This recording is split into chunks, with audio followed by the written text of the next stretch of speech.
জন্মাষ্টমীতে special খাওয়া দাওয়া হবে না তা বললে কি হয়, তাই পুরো ভিডিওটা দেখো। অনেকগুলো রেসিপি আছে, খুব ভালো লাগবে। প্রথমেই দেখতে পাচ্ছ যেসব উপকরণগুলি দেখতে পেলে দেখেই মনে হচ্ছে যে আজকে পায়েস হবে। না না, শুধু পায়েস হচ্ছে না, হচ্ছে তালের পায়েস বা তালের ক্ষীর, যেটা তোমরা নাম দিতে পারো। এখানে 1 লিটার মতন দুধ প্রথমে কড়াইতে দিয়ে দিলাম। আমুলের এটা প্যাকেট দুধটা ছিল, তো ওটা ফুটিয়ে নেওয়ার পরে আগে থেকে ভিজিয়ে রাখা গোবিন্দভোগ চালটা ওর মধ্যে দিয়ে দিলাম। চালটা 2 মিনিট ফোটার পরেই ভিজিয়ে রাখা কাজু কিশমিশটাও দিয়ে কিছুক্ষণ ফুটিয়ে নিতে হবে। তারপরে মিষ্টির জন্য আমি এখানে বাতাসাটা দিয়ে দিলাম। তোমরা চাইলে এখানে চিনিও দিতে পারো। আমি যখনই পায়েস বানাই বরাবরই আমি বাতাসাটা দিই। বাতাসাটা আমার জন্য কেন খুব ভালো লাগে জানি না, তোমরাও বাতাসা দিয়ে করবে, খুব ভালো লাগবে পায়েসটা। তারপরে আগে থেকে ফুটিয়ে রাখা তালের সত্ত্বটা 1 বাটি মতন ওর মধ্যে অ্যাড করলাম। দেখতে পাচ্ছ দেওয়া মাত্র কালারটা কত সুন্দর আলাদা হয়ে গেল।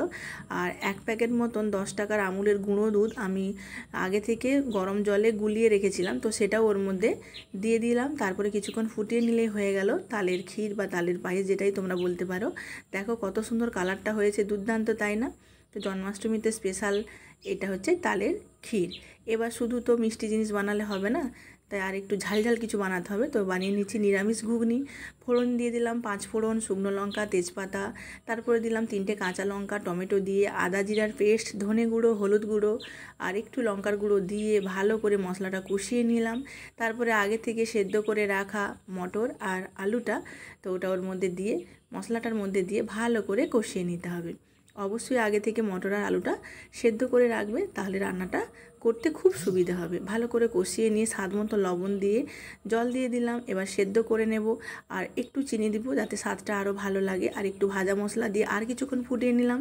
নামানোর আগে সানরাইজের একটু গরম মশলার গুঁড়ো দিয়ে দিলেই হয়ে গেল ঝালঝাল ঘুগনি। আর ঘুগনির সাথে এবার হচ্ছে লুচি। তো লুচিটা তো রেডি করা হয়েই গেছে, দেখতে পাচ্ছ। এবার লুচিগুলো ভাজলেই আজকের মেনু পুরোপুরি রেডি। লুচি, ঘুগনি আর তালের পায়েস। কেমন হলো আজকের খাওয়া দাওয়াটা অবশ্যই তোমরা কমেন্টে জানিও। আর এরকম গরম গরম লুচি খেতে কে কে ভালোবাসো? আমি তো খুবই ভালোবাসি। আমার সাথে তোমরা কে কে আছো অবশ্যই আমাকে কমেন্ট করে জানিও। আর পুরো ভিডিওটা অবশ্যই দেখো, তোমাদের খুব ভালো লাগবে আজকের ভিডিওটা।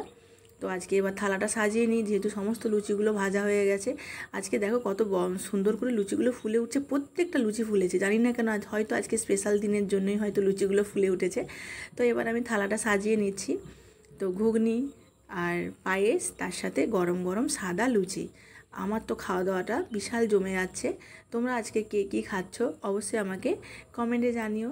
তোমরা খুব ভালো থেকো, সবাইকে ভালো রেখো। আর আমার ভিডিও তোমাদের কেমন লাগে তোমরা যদি কমেন্ট করে জানাও, তাহলে আমার নতুন নতুন ভিডিও বানাতে খুব ভালো লাগবে। খুব ভালো থেকো তোমরা, সবাইকে জানাই শুভ জন্মাষ্টমী। Tata, bye by.